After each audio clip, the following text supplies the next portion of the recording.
It is our pleasure to be joined by a former linebacker. Yes, former. You're getting old, man. Former linebacker for the Oklahoma Sooners. Mr. Brian Asamoah is in the house. What's going on, man?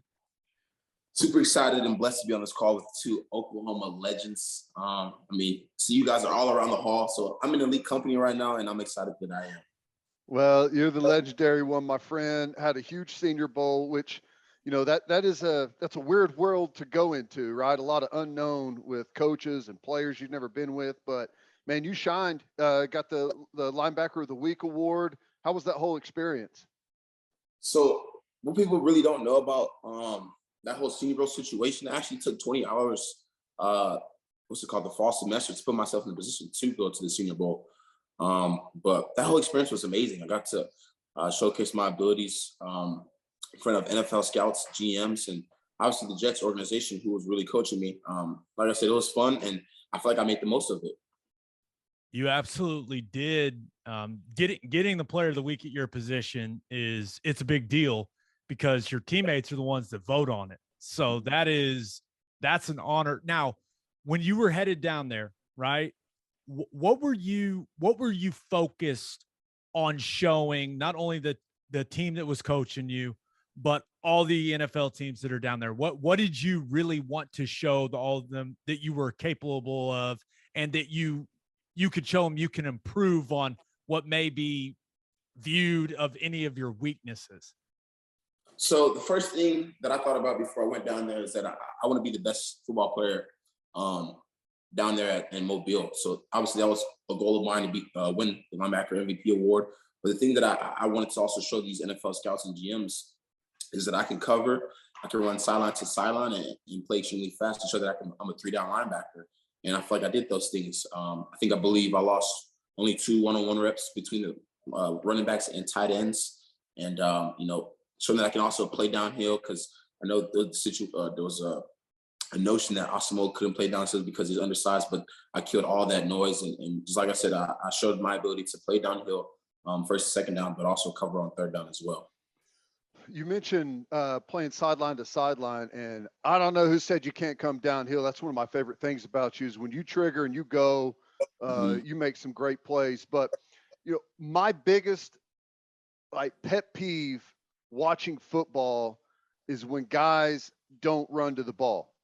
And it seems easy. It seems like, well, gosh, all you got to do is just run to the ball, but it's not. It's hard. It's a mindset. And the whole time your body and your mind is telling you, stop, slow down. You may have a whole drive here. Don't waste all your energy on this one play, but you are excellent at flying to the ball. And my guess is down there that stuck out to those coaches big time. Definitely. And like you said, during the season, man, I feel like I showed that drastically. I practiced like that way. So then the games were completely easy. I practiced running to the ball every single play. And then, when it got to game days on Saturdays, it was effortless. I could do that. You can't flip the switch in a game. A lot of people think you can. You got to practice it. And what you do in practice really is going to show on Saturdays as well. So, I could show you any clip of me in practice and you're like, who's that guy? And it's just, it's Asamoah. So just going out there and doing it again in front of now, NFL GMs and scouts was it was like another day for me, because it's not fake. It's all real. You're getting the authentic Brian Asamoah that's going to play extremely hard, play with extreme effort. And that's something that you can't coach. So, I feel like I controlled that. And that's something that I wanted to show drastically. So when you were down there, one of the things about the Senior Bowl is it's not just the practices, right? It's all the meetings, it's the psychological testing, it's all that stuff.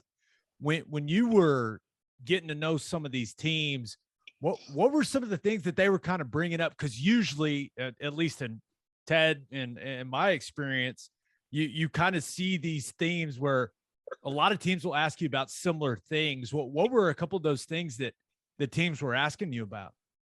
So I was thrown off by the ballpark about, one of the questions, it's like, would you rather be a dog or a cat? And obviously I said dog because I'm an alpha, and I'm a leader. So that's what, some of the things I were asked. But I also asked about, the defense, What was your roles in the defense? How the defense orchestrate around you? It's pretty simple and similar questions to what you would get out of like someone trying to interview you for a job application. So they're trying to get to know me as a person, my family background, who is involved in this entire situation with me, and it was pretty simple. Other than that, yeah. So what is number one? What was your size whenever you got down there? Whenever you did like the official weigh-in and all of that stuff in front of everyone, and like for me personally, I don't think size matters at all to play linebacker. I don't. When you play with the right technique and you're explosive, I don't think it matters at all. But was that something that was brought up about size, or can you gain weight, or any of that stuff?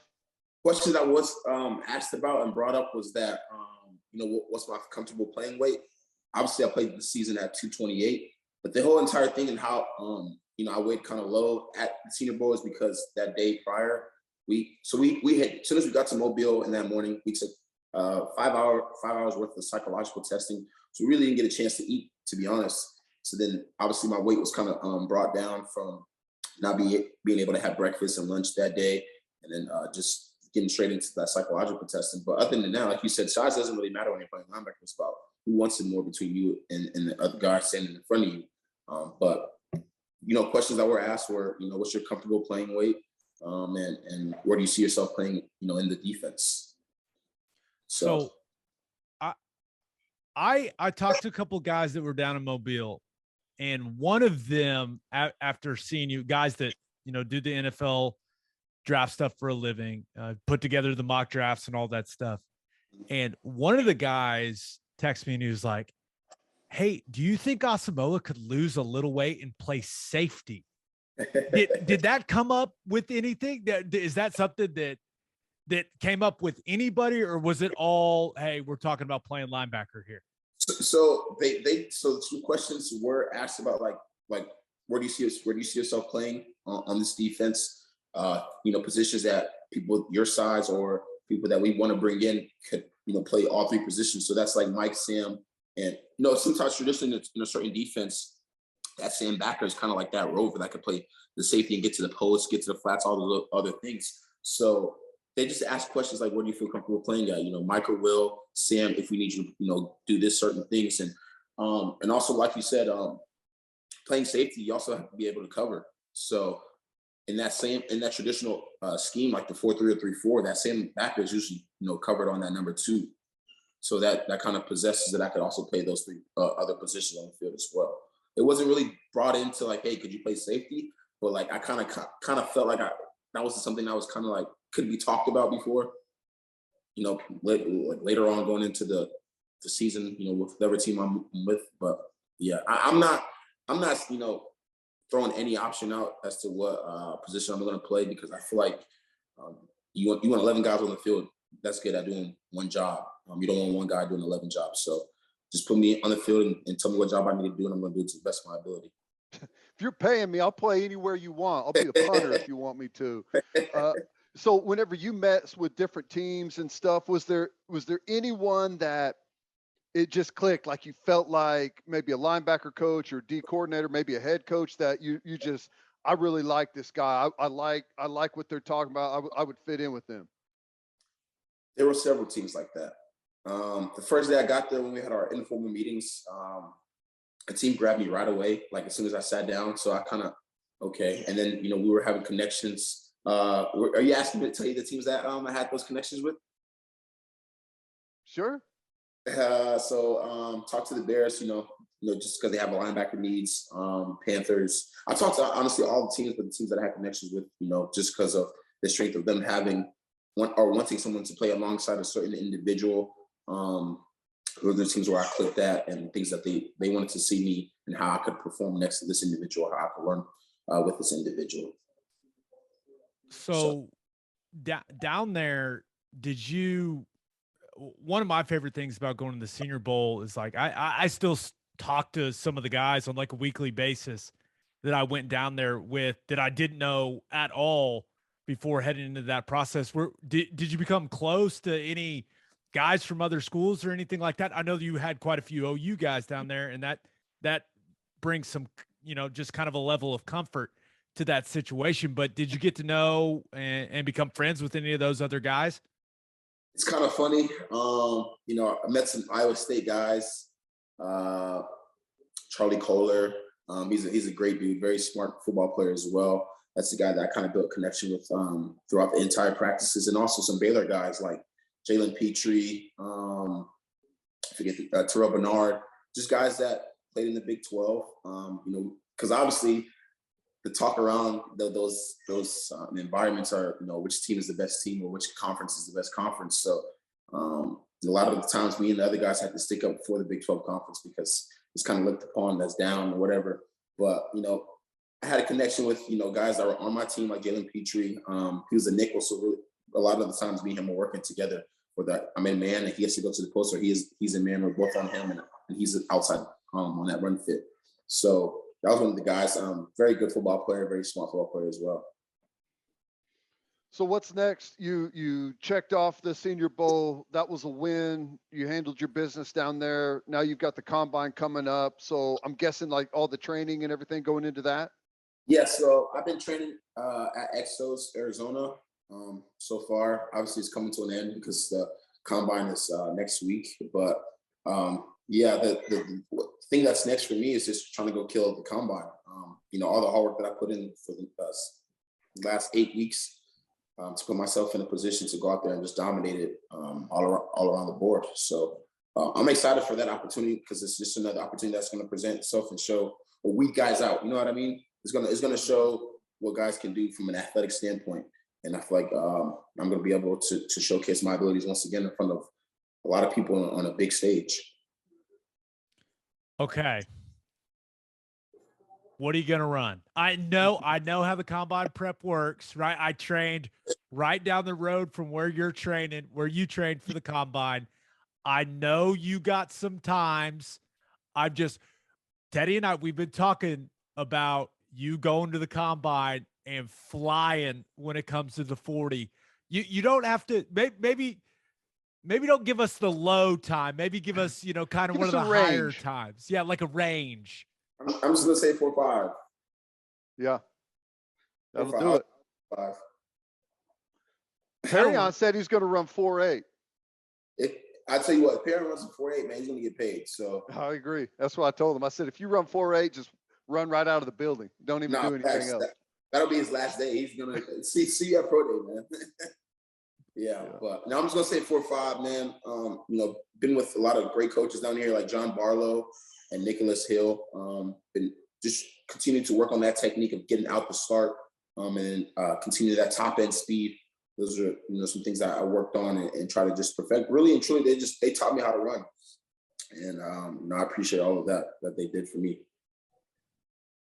You were pretty good at the running thing already, man. But when it comes to the training, like how intense has it been for you? I don't think people realize like you're going in twice a day, you're on the meal plan, like all the stuff that goes into it.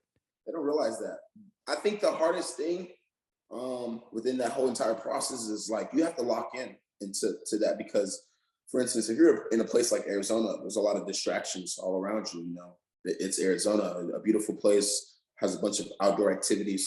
But you really have to hone in on, really treat this like a job, to be honest. Like you said, going in two times a day, getting the proper sleep, because honestly, the best recovery is sleep. So, that you work out at 10 o'clock, that you don't want to go to sleep at 12. You should go to sleep at 11 and still get 9 hours of sleep to make that workout and dominate the workout, because it's kind of like, I wouldn't say it's kind of fast, but like you could get lost in this process if you just don't focus because of the outside noise or the things that's surrounding you. But the 2 times a day workouts, I wouldn't say it's pretty simple. We do our speed training in the morning and then have a little 2-hour break. Then we come back for our lifting sessions. And then it depends on week to week where we'll have our position drills with our coaches and stuff like that. But honestly, man, like I said, man, I had a fun time doing this entire experience with these guys. Been with phenomenal coaches like Nick Hill and John Barlow, guys that I came to with goals, and we're really and truly, like, I get to show if I reached it or not. You know what I mean? What I'm going to do. So they've helped me become a better, I guess, athlete within the last 8 weeks, and enhance my abilities to see the things I can be better at. So It's hard right now, whenever you're done with college and, you got the Senior Bowl and the combine, and it's a lot, and there's a lot of pressure there, but it's nice to be kind of out on your own, and there's time between workouts and you kind of do what you want. It's nice, but so it's a little bit different. I think you become sentimental, maybe looking back a little bit later, but whenever you look back at your career at OU, do you have some favorite moments, some favorite games, like whether it's on the field, off the field, just things that stood out to you?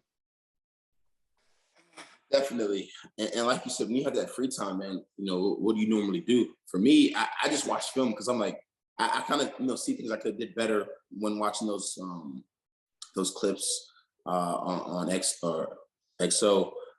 But things that I feel like I cherish the most, out of my entire college experience, is winning championships. Obviously, we fell very short of our goal this year, but you can never get rid of the facts of winning, Big 12 championships, because it took a lot of hard work to get in that position and actually finishing the deal. So championships was the best thing. I think also the best part about just college football and this experience itself is that the people around you, the camaraderie that you built, with guys in the locker room, just with those relationships, because after this is really going to be business. You know what I mean? But I think the best part for me was, winning championships with my teammates was probably the best thing for me, and being able to push each other for one ultimate goal was the best thing for me that I enjoyed out of my entire college experience. There's some things you wish you could change, man, but it is what it is, man. You live and you learn, man, and you just continue to move. So I definitely want to get into the 2021 season with you. Like you said, little short of expectation. That's a good way of putting it. Very short. I want to ask you about opting out for the bowl game, because when you did, I remember seeing that and being like, okay, yeah, I'm not sure when he's going to get drafted, but that couldn't have been an easy decision for you. And what all went into that decision, and who helped you make that decision? What kind of information did you gather to make that decision? Because I feel like it's a significantly more complicated decision than people may realize. So the things that went into that decision was, first of all, we didn't have a coach. So I didn't know who's going to be coaching us at the bowl game. So that was one thing. Another thing was that, like you said, didn't have an active DC as well. They all left. And then just really sitting back with my college career, the things that I've accomplished, really just honestly bettered on myself. Believed that I had a great college career in my last 2 seasons. And I put myself in a position to get drafted. I think the next thing for me was like, okay, what more can you do in that bowl game to really just show that you haven't shown throughout the entire season already, or the last 2 seasons? The people that helped me with that decision, it was my family, my parents and my brothers, guys that helped me within this entire process of life, to be honest. My agent as well. So yeah, it was a tough decision, because you don't want to really be seen as a quitter, and I feel like in that moment you're kind of seen as a quitter because you're putting on your team in that last one. But at the end of the day, you got to make the best decision for yourself, and I feel like I did that. And like I said, I was blessed to come out of college with no injuries, and put myself in a position to go out there and compete for the Senior Bowl.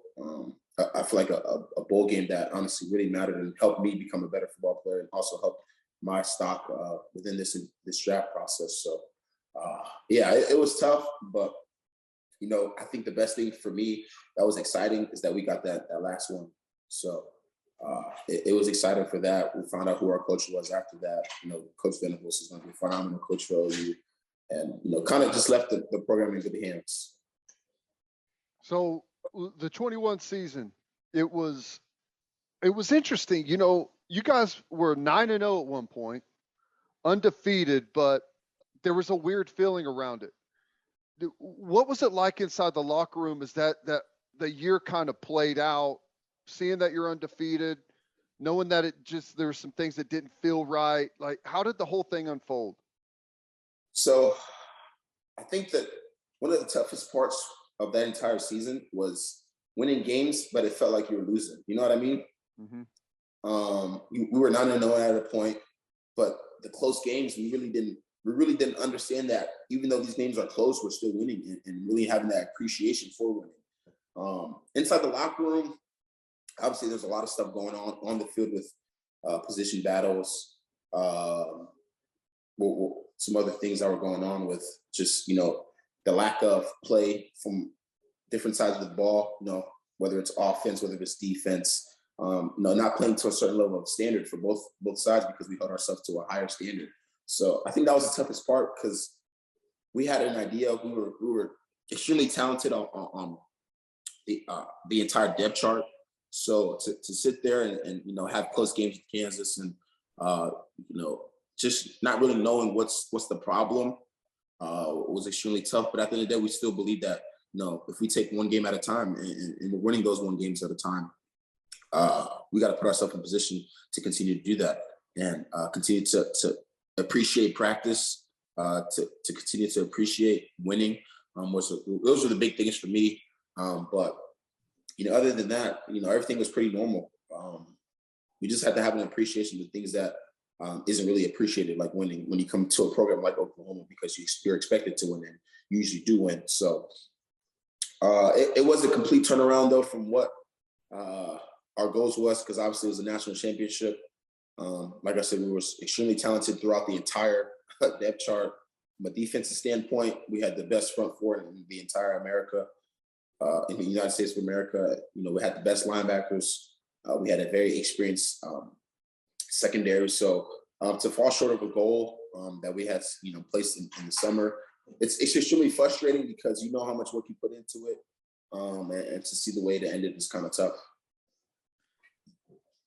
You mentioned, falling short of expectation, maybe not reaching your potential. Just looking at the defensive side of things, right? Mm-hmm. Because, you were one of the more consistent guys on the defense. Like, what do you think it was? Why do you think the defense never came together the way that a lot of people, including myself, thought it would? Man, I think you just kind of said it. We didn't play together. Yeah, that's really the biggest thing for me, man. We didn't really play together, and we hit our strides at some point, though. Like, I believe a big turning point for us was as a defense, it was probably Texas Tech. I think we allowed probably 14 points as a defense. So going into that bye week, we knew and we understood the level of ball we have to play to continue this streak of winning. You know what I mean? Obviously, after Iowa State, I believe we played Baylor and we lost. But at the end of the day, though, for 3 quarters, we didn't finish. I think that's also a big thing for us as a defense. We didn't finish. We didn't play full quarters of football, and that could go for defense or the entire team as well. We didn't finish as a whole or as a unit on both sides of the ball. And yeah, that's kind of like my word, man. We didn't finish. Like throughout the 3 quarters of Baylor, we allowed 7 points or 14 points, and then that second quarter, that fourth quarter, they scored 14. So yeah, I think the biggest thing for me as a whole would be finish. Man, we got to do a better job of finishing, and really understanding that there's 4 quarters of football and you can only win the game in the fourth quarter. So take us through. Yeah, go ahead. Sorry. No, you're good. Take us through like what went through your mind. Like, so you played the OSU game up in Stillwater. You come home. I don't know, probably preparing to do your typical Sunday stuff, and you go up to the team meeting, and then word starts to get out that Lincoln Riley, which he had just said the night before, like he's not going to LSU, which is kind of where all the smoke was. What went through your mind, and like your teammates, your roommates, like what was that like whenever you found out he was leaving and going to USC? So that day it was kind of odd for everyone because we usually don't have Sunday meetings. So something was in speculation that day. A lot of guys were getting treatment. I was in the treatment office getting treatment on my body, and we had an abrupt impromptu meeting in the red room in our team meeting room. So we're all sitting there waiting for Coach Riley to come down and talk to us, and then obviously the media broke before he could even come into the room, and obviously we knew what was happening before he spoke. But at the same time, I mean, we're all in shock. But I think one thing that isn't really understood is that he made a decision best for him and his family. A lot of times when you put yourself in a position like him, you're kind of ridiculed for making a decision that's not best for the entire whole, you know what I mean, or the state of Oklahoma. But at the end of the day, he made the best decision for himself and his family. And that was, something I kind of respect out of him. Because at the end of the day, if all of us had that opportunity, if we were head coaches, we'd make the same decision, because it was a better opportunity for himself and, for himself and his legacy, you know what I mean? But the entire thing was shocking, and not knowing what was going on or what would go on the rest of the season or what would go on next year, not knowing who our coach was. But then Bob Stoops came, so it was kind of exciting to see like legend. I'd never seen Bob Stoops in my entire life, other than seeing him around the facility a little bit. But I like to be coached by Bob Stoops or just like, I don't know, it was kind of crazy. It was like complete. It was an exciting feeling, man. Just Bob Stoops is calling meetings and leadership meetings and just talking to him, addressing to him how we want things to move forward and stuff like that. And the things that he was saying that kind of spoke out to me was like, this Oklahoma program is built on the players and not anyone else. And just he has that respect and appreciation for his players, man, or just players in general, because we're the ones that put the work in and go out there and fight for 4 quarters. So, sorry, that's my dog. It's all good. Yeah, but just having appreciation for the game itself and how much work we put into it. So we really can't get upset. But at the end of the day, man, he made the best decision for him and his family. We were all shocked, but I mean, honestly, it is what it is, man. Life keeps going. So as far as kind of the fallout of that, right? You see, Latrell McCutcheon end up at USC. You see Caleb Williams end up at USC. Were you surprised that more guys didn't end up out there, right? Because it does seem like Brent Venables was able to kind of, all things considered, keep it together pretty well from a roster standpoint. Mm-hmm. I'll say 2 sides of that. So with guys leaving, like I said, that's another opportunity for guys to, get a fresh start, necessarily. Guys like, Latrell, Mario, Caleb, they're making, the best decision for them and their family as well. They feel like they were granted a better opportunity at USC. You can't blame them because, with this whole entire transfer portal thing, it's kind of looked upon as like, oh, you're quitting on your football team as well. But no, guys are making, the best decision for them. I mean, if that was the consideration, why aren't we ridiculing, NFL players as well for wanting to leave a certain organization? No, they're making, a good decision for them and their family as well.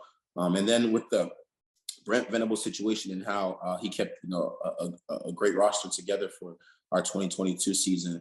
I mean, I'm all bought into the Coach Venables system. I wish, honestly, I was able to play with him because I kind of see his mindset, his approach to a lot of things, a big, really team first mentality, defending the standard, just all the things that I would appreciate out of a head coach, man. It's just, his appreciation for the game of football and how much, he knows how much you have to put in to get that ultimate goal because he's won the championships.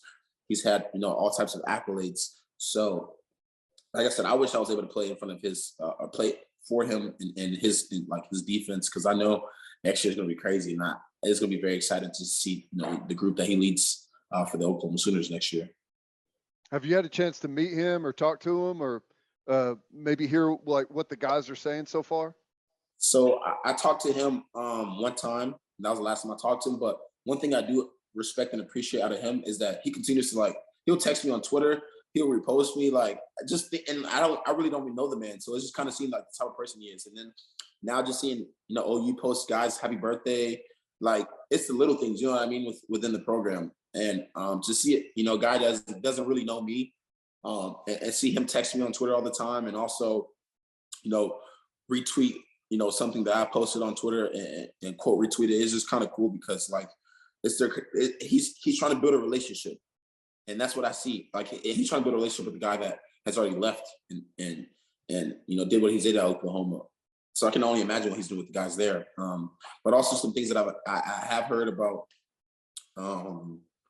what's been going on at the University of Oklahoma and its program. They're implementing a new recovery system, and that was a big thing for us, because we wanted to implement or find ways for guys to recover faster for the week.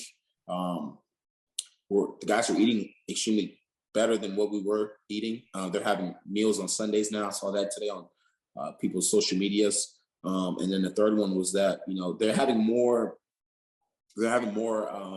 team gatherings, team activities. They're doing things from a standpoint that we necessarily didn't have before, which is building that team, honestly, team chemistry. You know what I mean? So, like I said, he's found something that has worked at Clemson, and he's bringing it to Oklahoma. And I can only see the switch and the change that's gonna do for our program itself, from nutrition standpoint and recovery. Those alone, I'm excited to see the transition, the difference. And then also, I heard he doesn't play around with academics. So yeah, I just know it's going to be a big difference. Just from a standpoint of a standard, it's a complete difference from what we've been seeing before, I would say. Now I'm sure you're going to get drafted very high. You're going to have a great rookie year, and then you're going to come back and do summer workouts with Schmitty, right? That's the plan. Honestly, I'm so excited I didn't get a chance to work. I'm messing with you. I heard a lot of great things about Coach Schmitty. A lot of my friends back at OU, like Deshaun, has told me that Schmitty does not play around at all. But we'll see. I'm more of a guy that likes to work out in the West Coast. I don't know, man. I don't know. I heard a lot of bad things about Schmitty, so I wouldn't want the same experiences as the guys I've heard. But nah, man. If it gives me an opportunity to go out there and work out with him, man, I'm sure I'd kill it. So I'm not challenging him, but that's just my mindset. I'm gonna kill the workout. So yeah. Take your time. You don't need to worry about that. You got plenty of stuff on your plate. It's going to be a long year, man. It's going to be a long year. This is the longest year I heard. Dude, oh my God. You go from Senior Bowl to Combine, then the draft, which the draft is later now. You used to get drafted. The draft is early, and then you went right into rookie mini camp.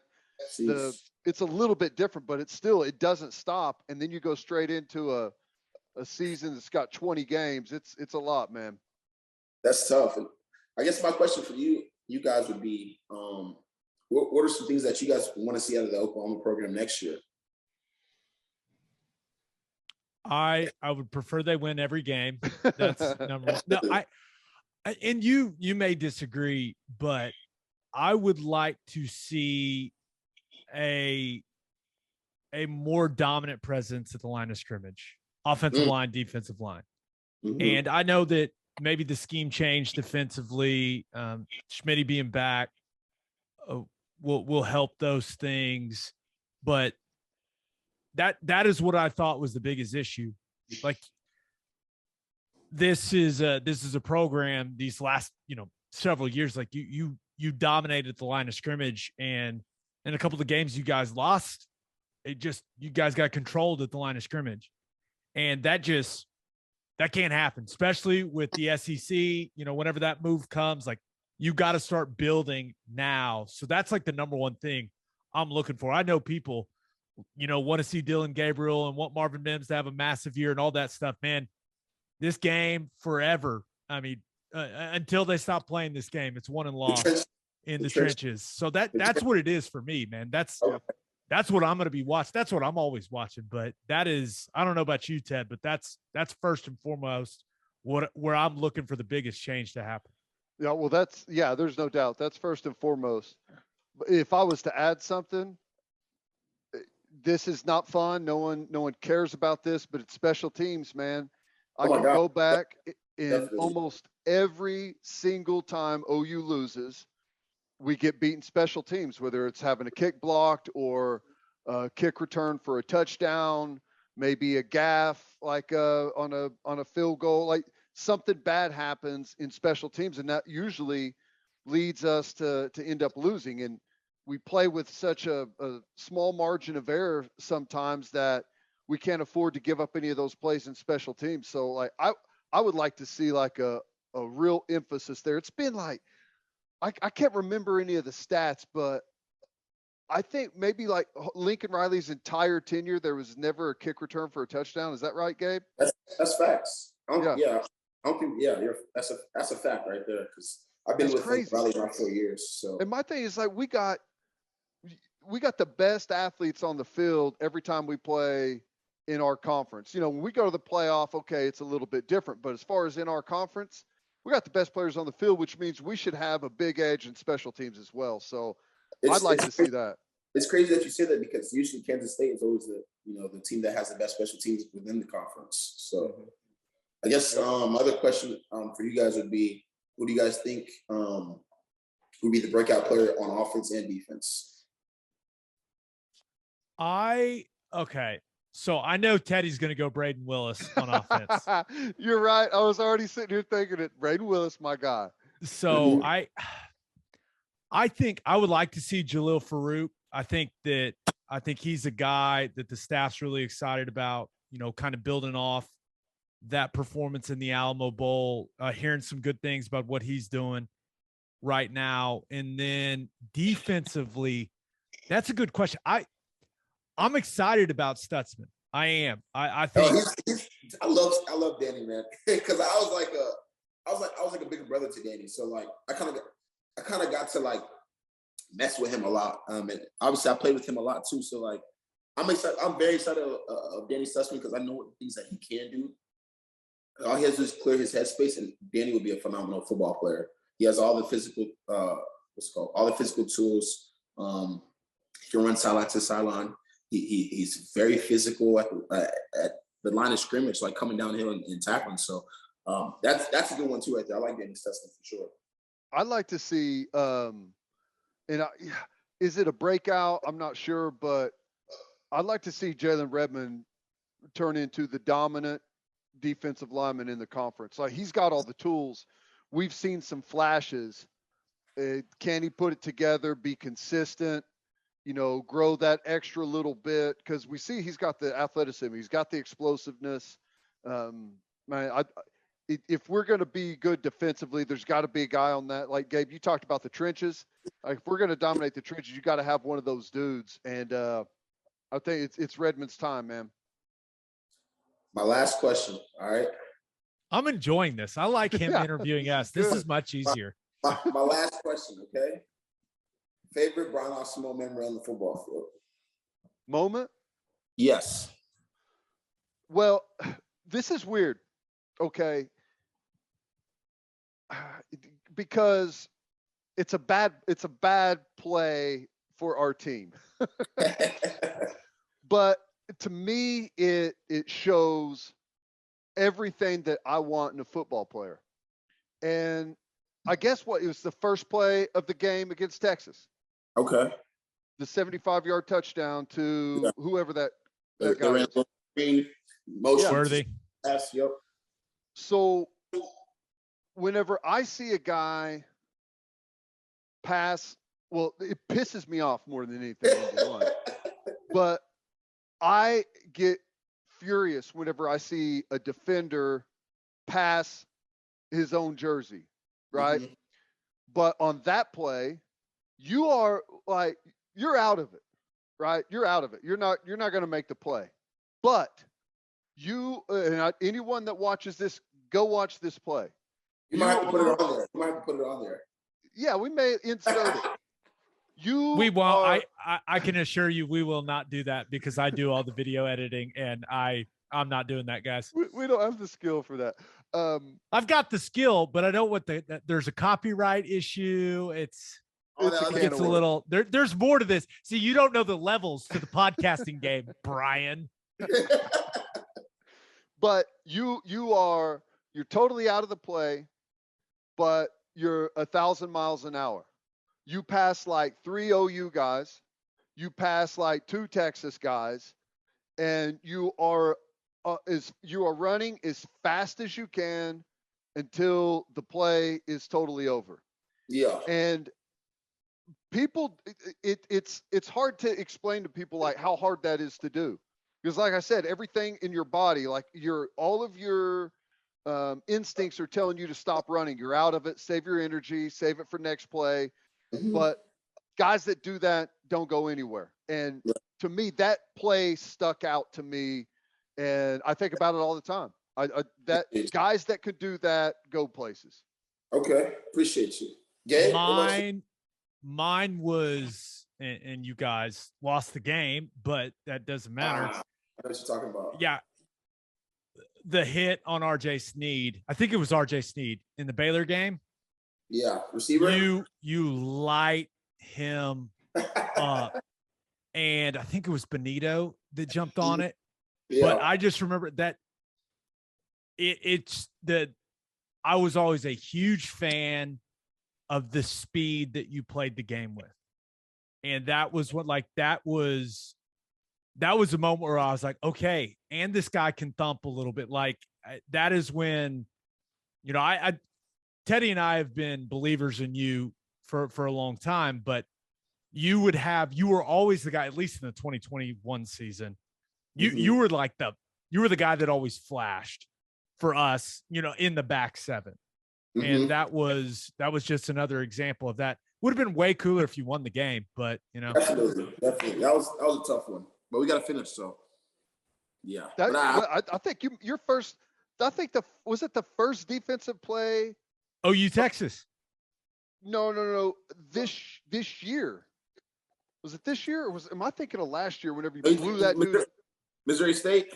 Yeah, was that last year? Yeah, very first play. That was my first game ever started. No offense, but the career highlight can't be against Missouri State. I know. Guys. I'm trying to. I'm sorry. I know that play. I'm sorry. We can't go there. That's how you feel, man. Nah, he blew that dude up though. That's what happened. Correct. Yeah, that's what. And you should feel bad about it. Hey, I at least appreciate you holding me to a higher standard. Okay. That's right. See, it's the standard now, Asamoah. It's the standard, and we're fired up for you. Can't wait to see you run a 4.51 at the combine. But hey, keep up the hard work, man. We're all set. What day's linebackers? I think Saturday night. Ooh, prime time. Prime time. Hey, them guys come out with prime time, so it's something to show out. All right, man. Well, good luck, and we really appreciate the time, bro. No, I appreciate you guys for having me. Thank you so much.